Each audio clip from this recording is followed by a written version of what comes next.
rise. We're back in session. Please be seated.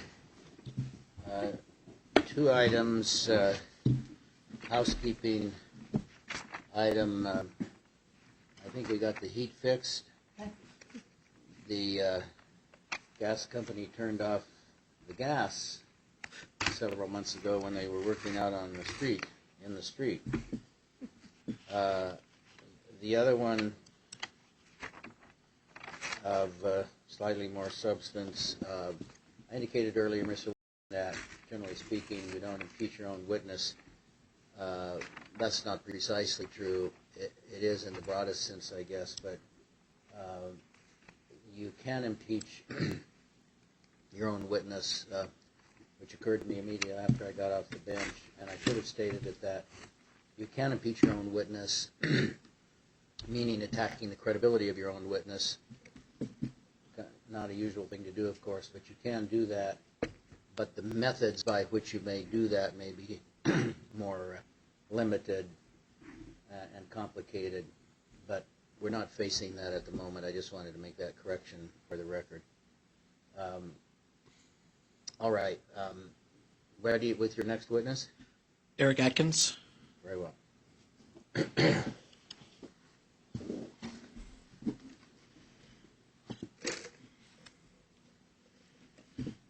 Officer, we know the routine. Be sworn, please, and take the stand.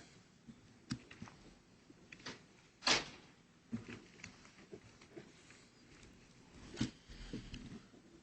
you solemnly swear the testimony you give this matter shall be the truth, the whole truth, and nothing but the truth, so help you God? Yes. Be seated, please. Go ahead, Mr. Please state your name and spell it. Eric, E-R-I-C, Atkins, A-T-K-I-N-S. And your occupation. I'm a police officer for the city of Sparks. Were you a Sparks police officer on December 18, 2010? Yes, I was. Were you on duty then? Yes, I was. What was your assignment at that time? I was assigned to work a sobriety checkpoint as part of a joining forces campaign. Where was that located? The 3300 block of Sparks Boulevard in Sparks. And did you attend a briefing prior to the roadblock? I don't specifically recall it, but we always have briefings as part of a sobriety checkpoint, so I'm sure that we probably did. Did you receive any briefing documents prior to the roadblock? Typically, they hand out forms just kind of showing assignments, especially with the joining forces ones where we're working with other agencies. But again, I don't specifically remember receiving a document. Were you given any notice about me prior to the roadblock? Prior to that particular one, I don't believe so, no. Were you given notice about me prior to any other roadblock? And future ones or DUI checkpoints that we have Objection, had. Your Honor, relevance. I think we can permit this line of questioning to a very limited extent, but a relevant issue may arise very shortly. I will overrule the objection for the moment. You can go ahead and answer the question, officer. Sobriety checkpoints subsequent or after the incident that occurred from this particular one, there have been what we commonly refer to as officer safety bulletins due to the firearm that was involved in this particular incident. Did you encounter me at the December 18, 2010 roadblock? Yes, I did. And where was I when you first encountered me? If I recall right, you were probably about 5 to 6 car lengths. I believe that I was either the first in-line greeter, which would mean the greeter closest to the stop sign, or the north end of the sobriety checkpoint. And as I recall, maybe about 5 to 6 car lengths, which would be south of that or toward the back portion of the checkpoint. And was I a pedestrian or was I in a vehicle? You were in a vehicle. And where was my vehicle in relation to the intersection at Sparks and Bering Boulevard? You would have been north of that intersection. And where was my vehicle in relation to the point of the administrative roadblock? As far as? Do you know what? Do you know where the point of the administrative roadblock was? Well, the administrative roadblock was in the 3300 block of Sparks Boulevard. If you're talking about the stop sign or the very front part of the roadblock, you're probably somewhere between 30 to 50 feet, from what I recall, So which there's would be south of that. Okay, so there's a stop sign. In the administrative roadblock, yes. Okay. And were any officers near it? Near the stop sign? Yeah. Yeah, if I remember accurately, I was actually the first in line, or possibly the second. I don't recall for sure, but I was very close to the front, or what we would commonly call the front of the sobriety checkpoint. Did that stop sign have a flare or burning beam illuminating it? You know, I don't specifically recall. However, Officer Nieberlein, who always administers our sobriety checkpoints in the city of Sparks, he is very efficient in setting them up appropriately. And I don't recall working a checkpoint within the city of Sparks that did not have one. But to say that I have an independent recollection of it, no, I do not.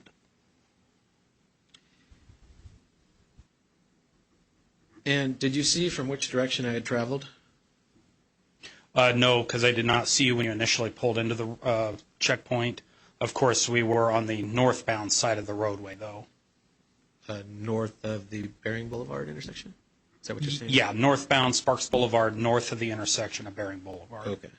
I understand. Northbound lanes, north of Bering. That's correct. Okay. And did you speak to me at all? Yes, I did. Through the window of my truck? Yes, I did. Was it apparent that I could hear you speak? Yeah, it did appear that way, or seem that way, I should say. Could you hear my replies to you? Some of them, yes. Was anybody else speaking? At times, Deputy Benley from the Carson City Sheriff's Office was speaking, and then I believe also at one point that Sergeant Stagmeyer from the Reno Police Department spoke to you.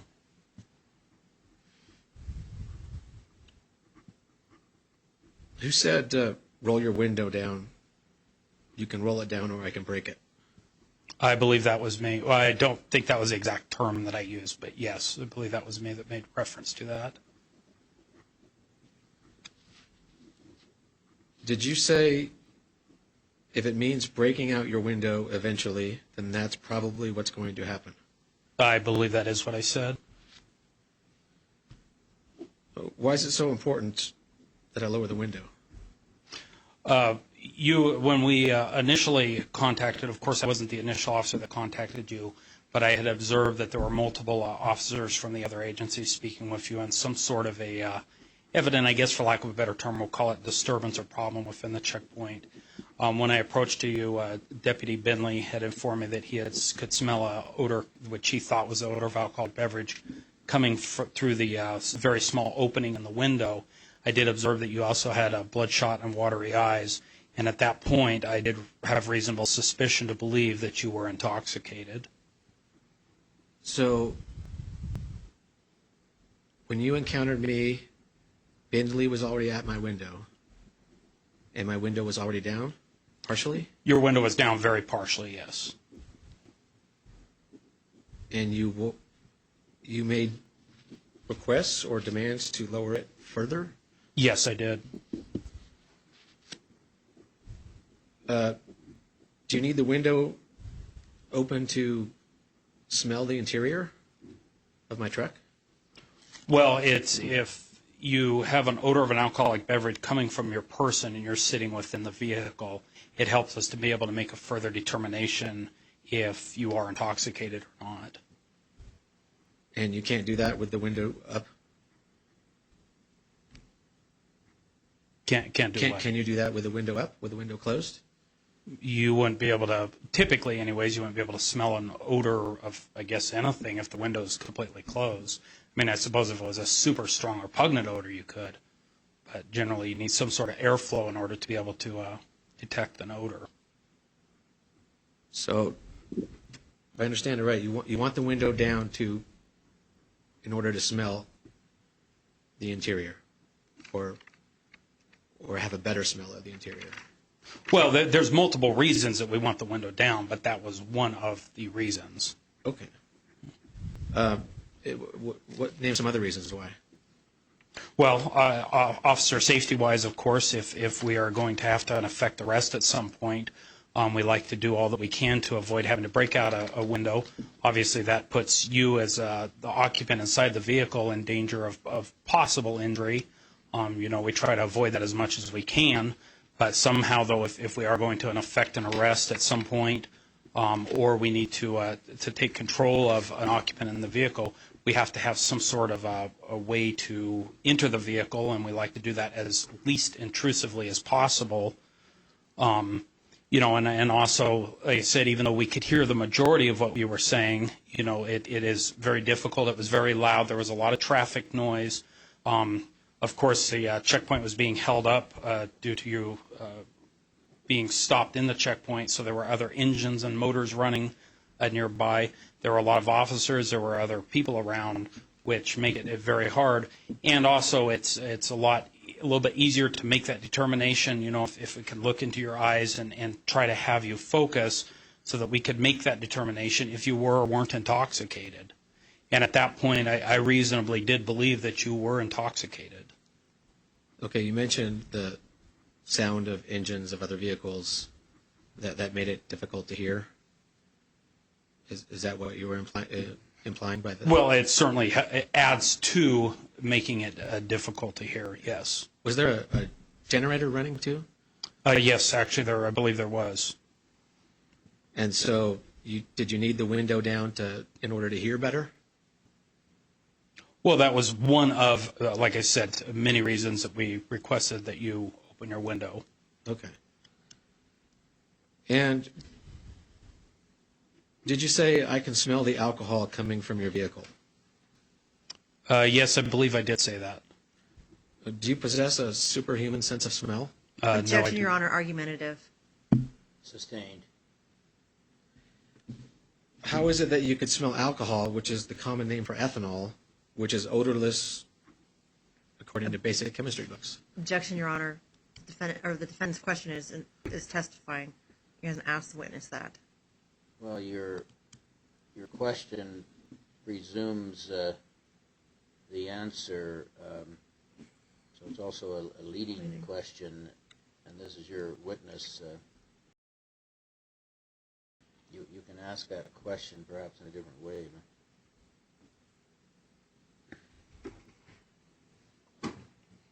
Did you smell an alcoholic beverage? I smelled what I would describe as a sweet odor that I recognize as something I believe was an alcoholic beverage. Oh, specifically what kind of alcoholic beverage? I couldn't say specifically Beer? an alcoholic beverage. Beer, wine, whiskey, rum? No, it was just a sweet odor, which in my training and my experience as a law enforcement officer, that I believed at the time was an alcoholic beverage.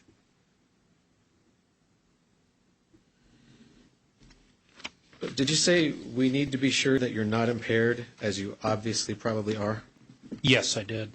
And you would, at that time, you made the determination that I was impaired, was driving impaired, or what was impaired by? Motor skills? I'm sorry, I don't understand your You specific said question. that you need to make, we need to be sure that you are not impaired, as you obviously probably are. You said that, correct? Yes. Had you made a determination at that point that I was impaired? No, I had not made a determination, and that's why we needed to attempt to do additional testing and determine if you are. But I did reasonably suspect that you were impaired. Did you contrive to smell alcohol and contrive impairment in order to contrive suspicion of driving under the influence? Objection, Your Honor, argumentative. Sustained on that basis, as well as being unclear, not sure what you mean by contrive, but so either go on or try it again.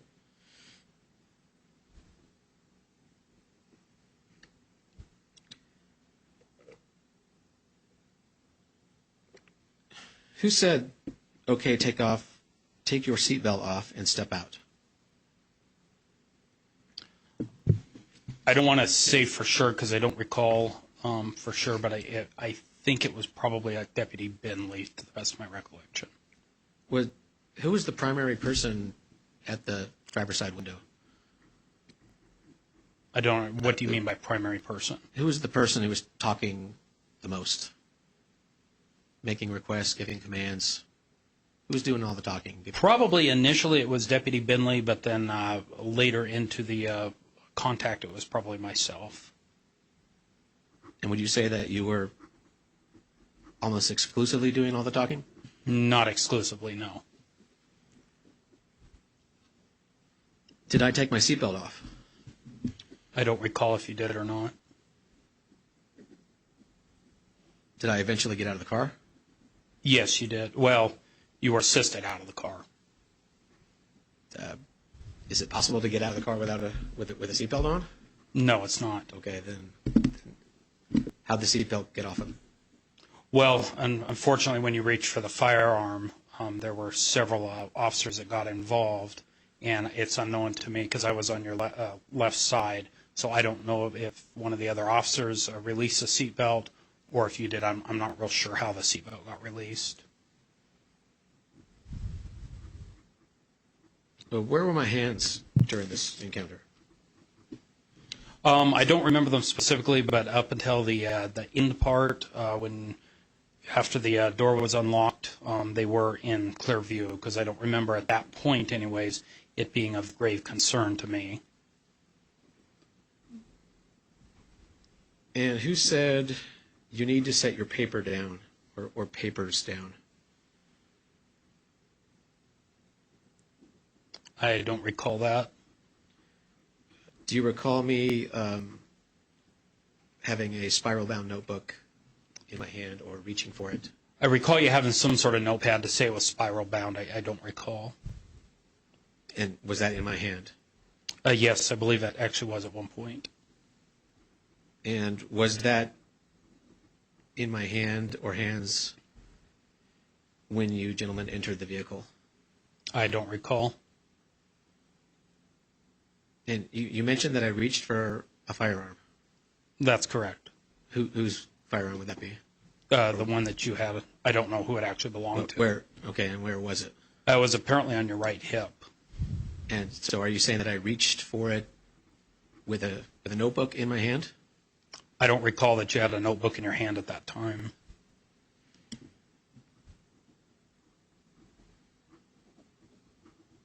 Did you strike me in the head with your right hand? Not that I recall. Did you push me forward into the dashboard? I believe I did. Did you grab my arm? Yes, I did. Did any other person physically contact me? I'm sure that they probably did, because there were several officers that were present at the scene, and I know that at least one other officer took control, because I only took control of your left arm. And there was another officer that took control of your right arm. Who said, "Let me know what you want to do," twice? I don't recall that statement at all. Didn't you review an audio-video presentation with the city attorney? No, I did not.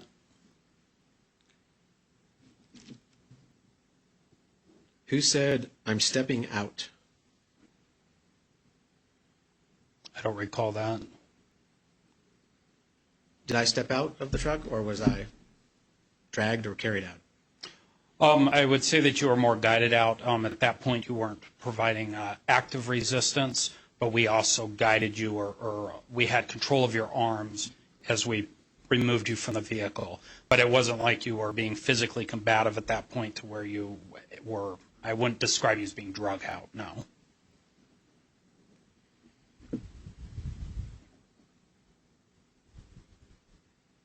Did you place me under arrest immediately after I was out? Yes, I did.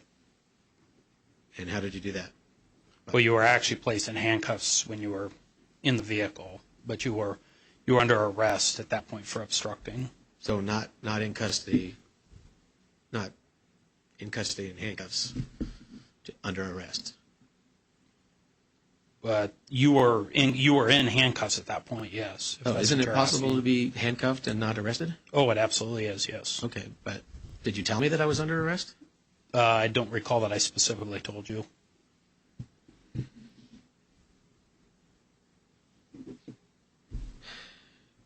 if we could go to Exhibit H, the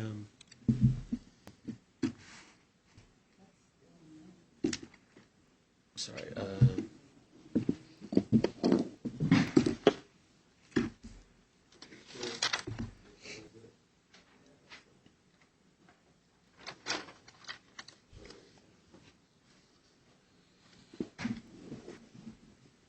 At any time that night, did you notice that anything in that photo in my vehicle? No, I did not. Identify for the record what he's looking at by exhibit. We said H, right? It's on the back there. Yes, Exhibit H. All right. Hold on for a moment. I don't know how that could be H. Mr. Honor, it says Defendant Exhibit Okay, H and then I guess Evidence it may be. X. So exhibit H, sorry, go ahead with your question. What was the question to him? And about that notebook that you previously said was present, where was that when I stepped out of the vehicle? I don't recall. Do you recall it being in my hands at all? No, I You don't. actually asked and answered. Sustained. Did you remove any items from my person? Yes, I did. A digital voice recorder? I don't recall if it was myself that did that or Deputy Bentley. Did you take it into your possession? I believe we looked at it and then stuck it back in your pocket. Did you stop the recording of the voice recorder? No, I did not. And once I was out of the car, did you take me somewhere else? Yes, I did. Where was that? To our command post, which is typically where we do what we refer to in sobriety checkpoints as secondary screening. Now, somebody else has referred to command post and command center, an RV as the command center. So what is the command post? Is that different? I wouldn't really describe it as an RV because it's not a traditional type of recreational vehicle. It's a large vehicle that I guess could kind of appear like a RV, but it's basically a station where we have additional breath testing equipment. We use it for multiple things. Sometimes if we have large events or something that requires us to be out of the area for a period of time, it's something that we can utilize to have meals in. There's also a bathroom in it. There's some workspace and some computers, and there's a dispatch console built in within it. But it's basically just that. It's a post or a place where command of an incident or a situation can be done. And before you took me there, did you take me somewhere else? I took you outside the command post to the secondary screening area. Secondary screening. And was that in the Shadow Mountain Sports Complex parking lot? Yes, it was. And who was present there? Let's see. Lieutenant Miller was there. I believe Sergeant Dyer was there. Officer Gamma was there. And there were probably several other officers because that's also where we do complete citations, do secondary screening of people within the checkpoint. And Did Rich Gamwell indicate that he could smell alcohol from me at that point, or when he first encountered me, or at any time? yes, he did. And what distance was I from him when he indicated that? I don't recall. Was I arrested for DUI? You were not charged with DUI, no. Could you please direct the witness to answer the question? Well, he may have answered it to the best of his ability, but can you answer the question directly, officer, as to whether there was an arrest for DUI?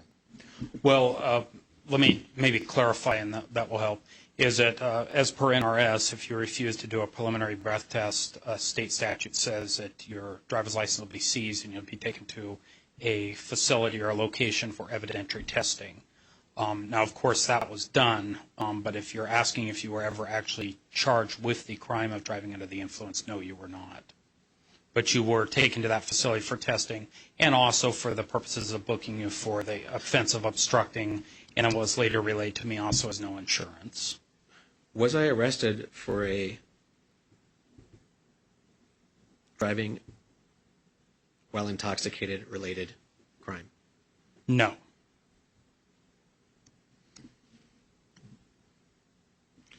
Was I arrested for possession of a firearm while intoxicated, which is NRS 202-257? Once again, the explanation would be very similar, is that you were never charged with it. You were arrested for the charge of obstructing. And again, ask the court to direct the witness to answer the question that was asked. Well, I think he has. If you want to follow up somehow, you can do so. But It's a simple question. Was I arrested for violating NRS 202-257, possession of a firearm while intoxicated? No, you were not. And what happened after I was placed under arrest? You were taken to the area for secondary screening. You spoke to Officer Gammo, who gave you the opportunity to conduct field sobriety tests. You indicated that you were not going to complete any tests, that you were not going to provide a preliminary breath test. Officer Gamwell, I remember, read you implied consent admonishment. He escorted you into the mobile command center where I stood by, where you refused to answer any of the questions while he completed a what we call the declaration of probable cause, but it's basically your identifying information,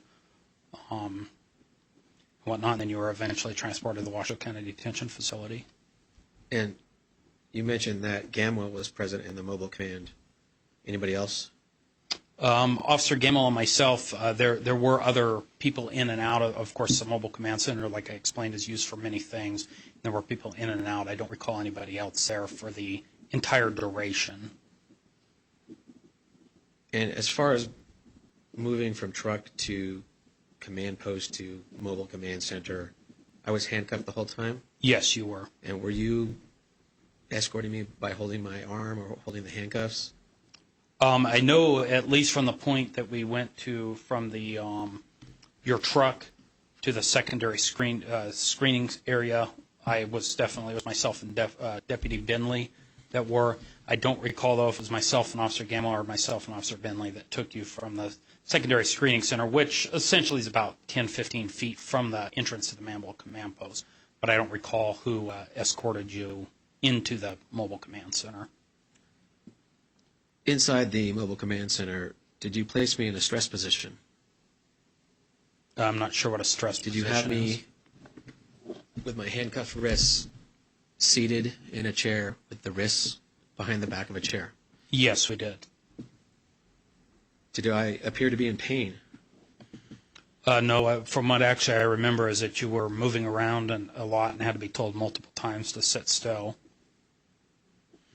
And you don't think I was moving around because I was in pain? No, I thought you were moving around because you were being uncooperative. And inside the mobile command center, you mentioned that Gamwell was doing some paperwork? That's correct. And was he interrogating me, asking me questions? He was asking you the identifying information, such as your residence, employment, place where you were born, tattoos, scars, marks, things that are necessary for us to complete what's called the Declaration of Probable Cause and the arrest report, which is basically what we give the jail so that they know who it is that's being brought in for them. And, of course, so that our records clerk have the opportunity to enter, that information into the case, and so that later, through the multiple processes that cases go, that information is in the report. And was he able to complete that paperwork? Not most. He was able to complete what he was able to get off of your driver's license, but he was not able to complete all of it, no. Why not? Because you refused to answer the questions. And did you become annoyed or angry during my interrogation or during my questioning in the mobile command center? I don't recall any interrogation in the mobile command center. Questioning? I don't even recall questioning. If you're speaking specifically of the questions relating to filling out the Declaration of Probable Cause, no. Did you say to me inside the mobile command center, You need to answer the questions. I'm sure I probably did. I don't, again, specifically recall that exact statement, but yes, something very close to that, yes. And when you said that, did you aim a Glock pistol at me held in your left hand? No, I did not. How close were we in the mobile command center? I would estimate it's the width. If I recall right, you were sitting in the seat toward the back of the mobile command center, in the front area of it, and Officer Gamma was sitting. So I was probably, I'd estimate, maybe 5 to 6 feet away. And at that time, did you smell alcohol or the odor of alcoholic beverage from me? No, I did not. Did you smell that sweet smell that you mentioned before? Not at that time, no. Did you take me to a Sparks Police Department vehicle? Yes, I did. Did you order me into the right rear seat? Once again, I don't have an independent recollection, but I typically seat people that are in custody that I'm going to transport in the right rear seat. Certainly not up front. No. Okay. The prisoner area, right? In the back. The area Okay. for transporting people in custody, And yes. more seatbelt questions. I was handcuffed at the time, right? That's correct. And did you put a seatbelt on me, or? Yes, actually, I believe that Lieutenant I'm Miller going to is. object as to relevance. What's the relevance of that? This is going to the odor of alcoholic beverage and the DUI arrest. Well, we're talking about a seatbelt inside the patrol vehicle, right? At this point? Mm-hmm. So what is it going to? Just one more question about that. Well, I'll As sustain proximity- I'll sustain proximity the for objection, but go ahead and ask whatever you want to. When you put me in the vehicle, did your face come within inches of mine? Within inches, I highly doubt it just for safety reasons. I don't think that I would have put my face within inches of yours. Obviously, we have to come into semi-close contact by the mere need to put on a seatbelt, but I wouldn't describe it as inches. Okay, but you did not smell any alcohol, beverage, or sweet smell at that time. You just Is that a testified to it. question or? I'm trying to recall your previous testimony. You said you did not smell it in the car from me while you strapped me in the car. Oh, not that I specifically recall, no. Okay. What happened next? After I got in the car. You're seatbelted in, and I transported you to the Washoe County Detention Facility breath room. Breath room. What's done there?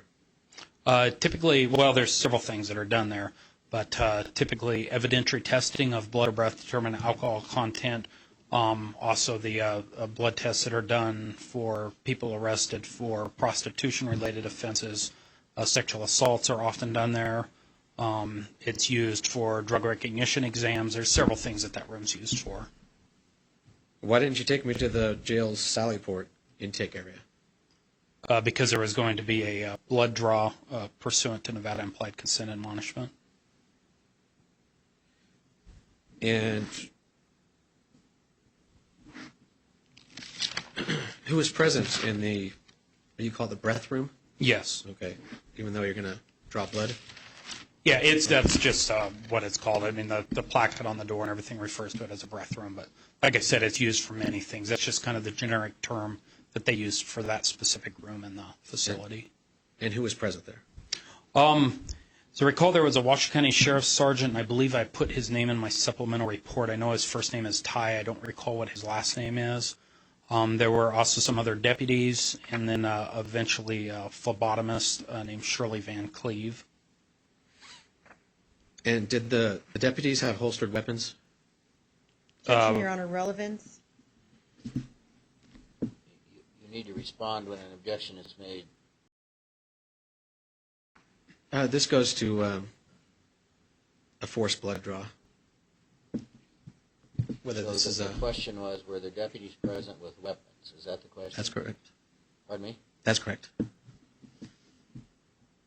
Well, it's a very questionable relevance unless there's a further basis. I will permit it for what it's worth.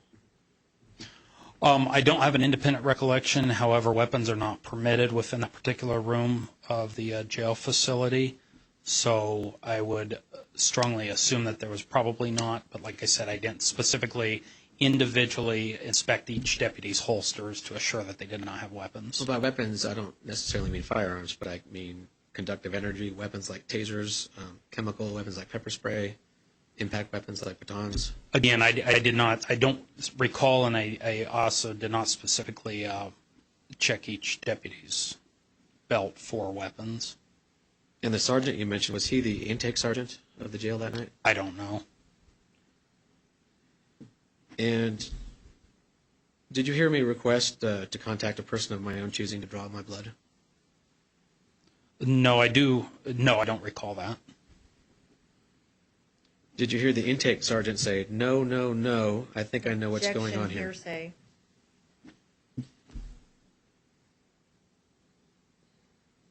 I'll strike that. Well, I can think of circumstances where you might have rephrased the question, but since you're withdrawing it, then we don't need to. Did you, acting under color of law, instruct a person to draw blood from me?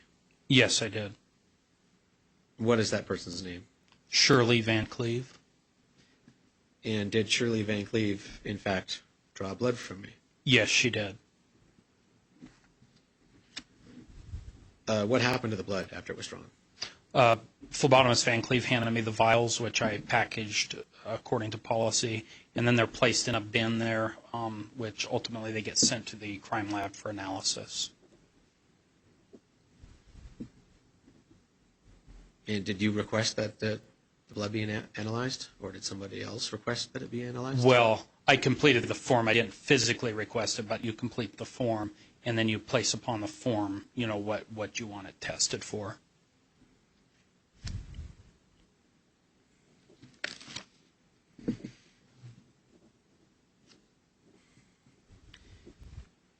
And what happened after the blood draw?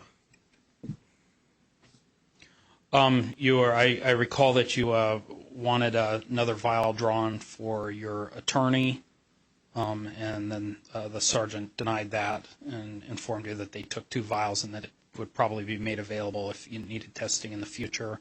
You were subsequently handcuffed again and pursuant to policy and escorted into what we call the intake area of the Washoe County Detention Facility. Is that the Sally Port? Yes, it's also sometimes referred to as a Sally Port.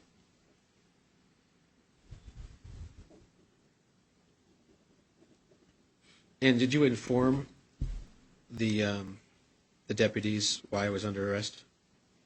I don't specifically recall. However, it is a somewhat common practice, not all the time, but oftentimes they'll ask what charges a person's there for. And did a deputy administer a portable breath test? Not in my presence. Was a breath test administered on me at your request? I don't recall specifically requesting it, no.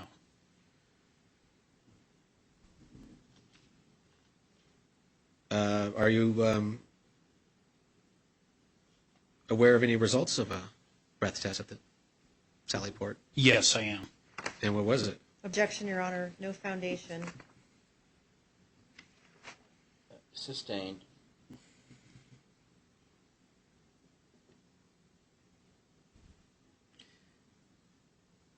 Did you request a second breath test? Not that I recall, no.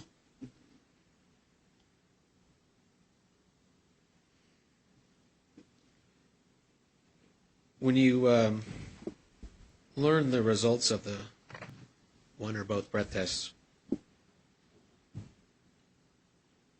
did you contact anybody for help? For help? No, not for help. Did you call an attorney? No, I did not. Did you call your union rep? No, I did not.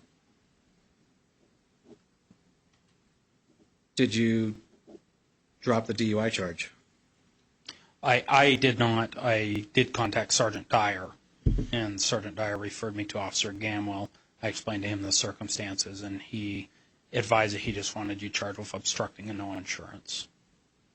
Did you drop the gun charge?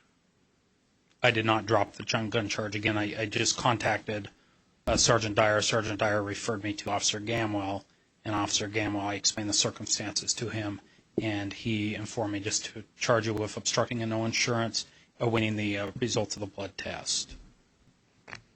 So after the breath test, you or Gamwell added the proof of insurance charge and the obstructing charge?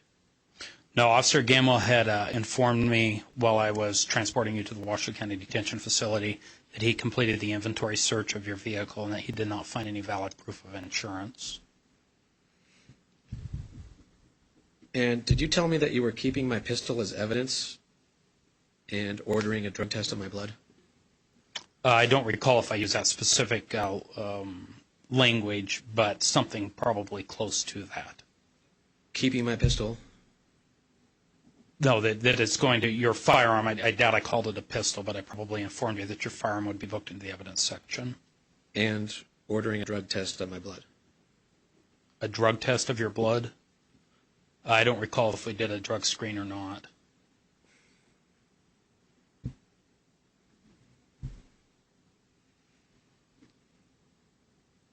What drug recognition and evaluation training do you have, if any?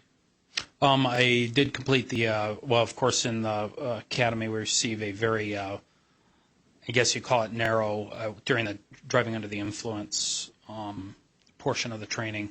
I'm also a DUI instructor. I went through the DUI instructor school where I received some additional training, and I also completed the California Highway Patrol's, they don't call it a drug recognition exam. They have a different terminology for it.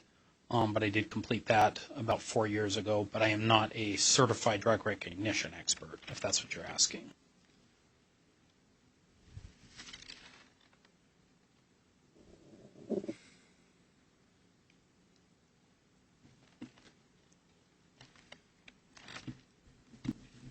At this time, I'd like to show yet another video. All right, we have the same question. Has Ms. Arango seen this one? Yes. You provided this to me. Highway Patrol. So, initially, Ms. Arango, if you know, is there going to be objection? At this point, there's no objection. It depends on the foundation that's laid. Okay. But you need to show it partially to the officer to establish foundation, or can you establish foundation without that?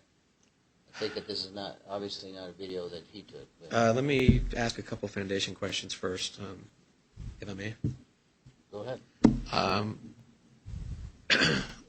Were there any Nevada Highway Patrol cars at this checkpoint? Yes, there were. How many? I don't recall for sure. What I do recall, maybe 3 or 4, but to tell you a specific number, I don't know. And do you know where they were positioned? Or do you know where some of them were positioned? At what point? At the time that you encountered me, The time that I encountered you, I don't know, no. which would be about 9 p.m., December 18. Okay, are you talking about the specific time when I walked up to your vehicle, or when is it that you're talking about? About 9:05 p.m., December 18, 2010. Okay. I guess you're going to have to help me to be able to answer your question accurately, specifically during what portion of the contact, because I don't recall specifically time parameters to exactly where That's okay. vehicles were. Approximately at that time, were there NHP vehicles present? I don't know that I'm going to be able to clearly answer your question. Okay. There were vehicles present, NHP vehicles present in the area of the checkpoint. Right. That's all I need. Okay. Is this both video and audio? I believe the one that I want to show has no audio. All right. Well, why don't we set it up and show it to the officer sufficiently, maybe without seeing the entire thing, to maybe provide some authentication. How long is it? Should be 6 minutes. What does it purport to be? A video This of would be the incident? in-car Pardon dash me? cam from a highway patrol vehicle that will show the actual December 18, 2010 roadblock, including my car, including Officer Atkins, including a whole lot of other officers. All right. Well, let's go a ways and see if you can authenticate it on that basis and see what Ms. Arango's reaction is. May I use the city You computer? can turn that machine around so I won't see it at first. So just the officer is looking at it for now.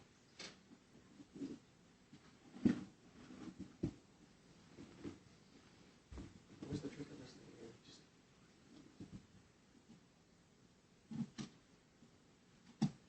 Oh, there's evidence that's outstanding.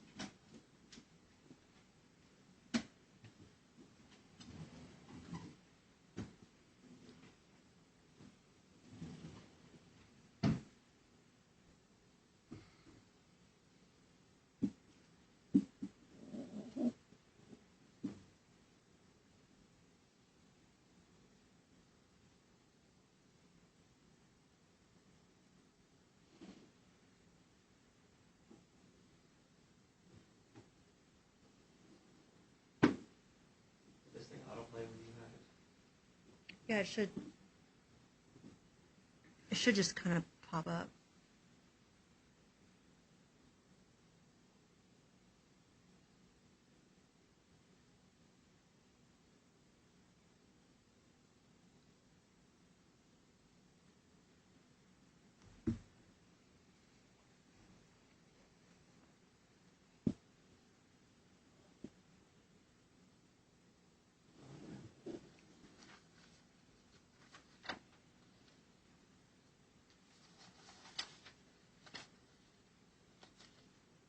Your driver door's open there. Might be recorded.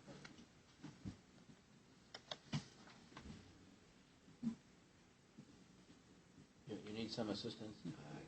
I just got some from Mr. Atkins.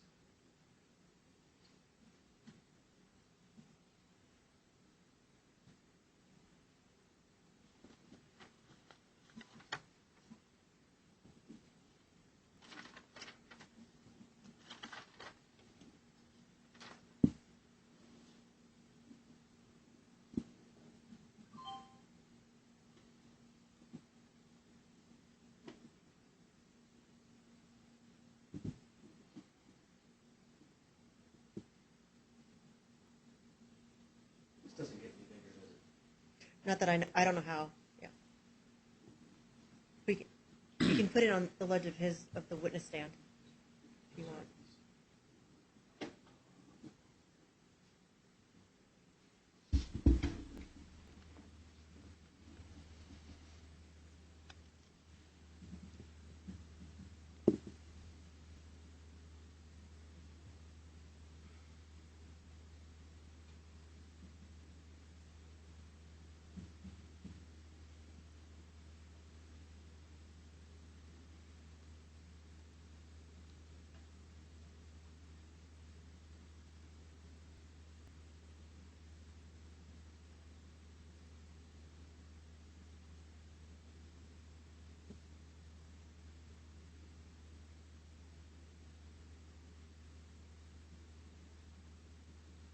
Look at moving any minute.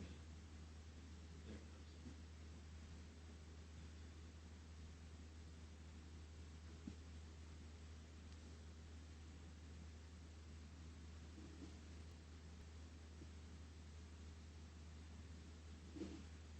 For the record, witness and counsel are reviewing a video.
Are we going to need to see the whole video for authentication purposes?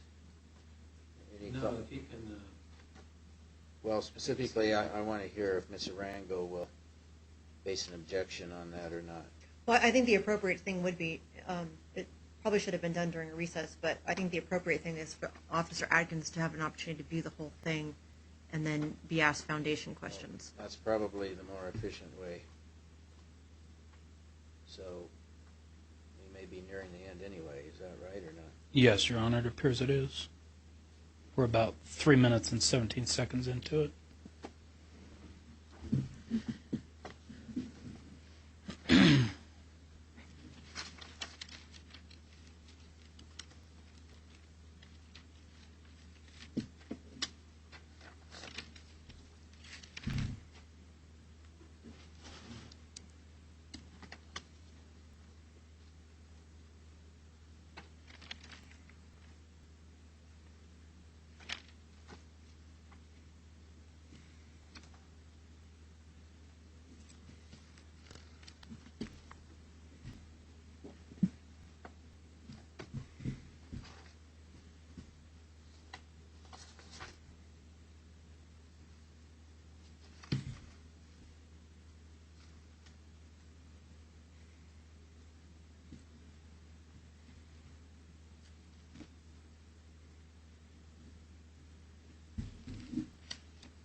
Okay, the video's ended.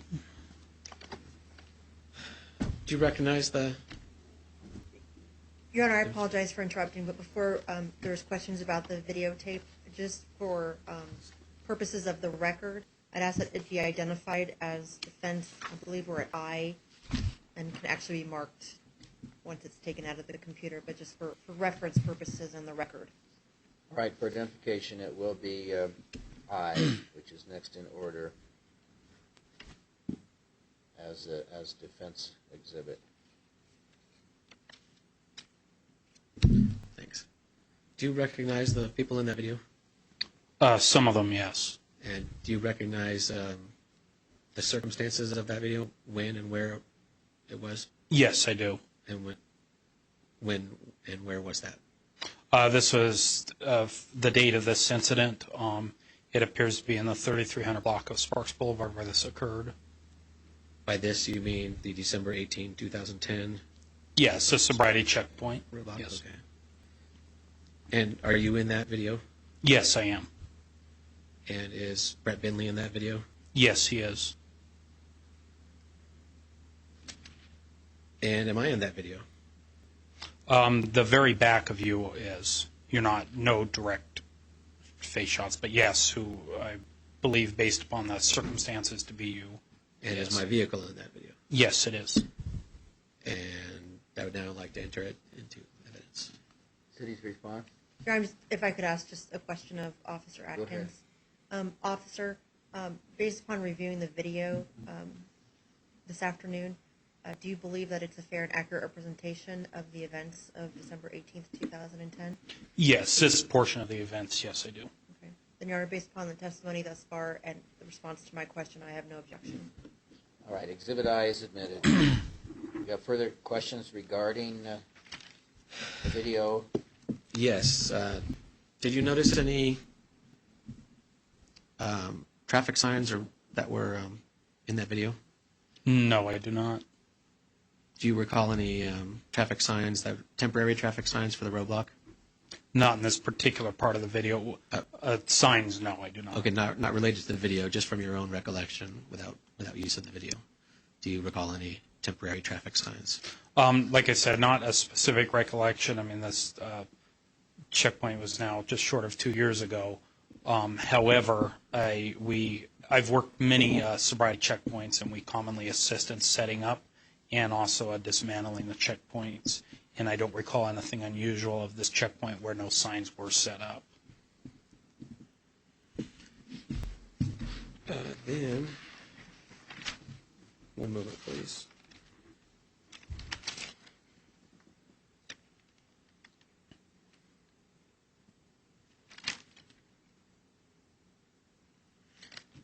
I don't have any more questions for Mr. Atkins. Cross? Your Honor, if I may, bring permission to the judge. Hmm? Permission to the judge. We've entered as evidence, so Well, he can, that's on my mind as well. If it's pertinent to questions, either on cross, redirect, recross, whatever, I might need to see it. Otherwise, I would look at it prior to final argument. But if it has further pertinence, then I probably need to see it. you should take a look at it. Okay.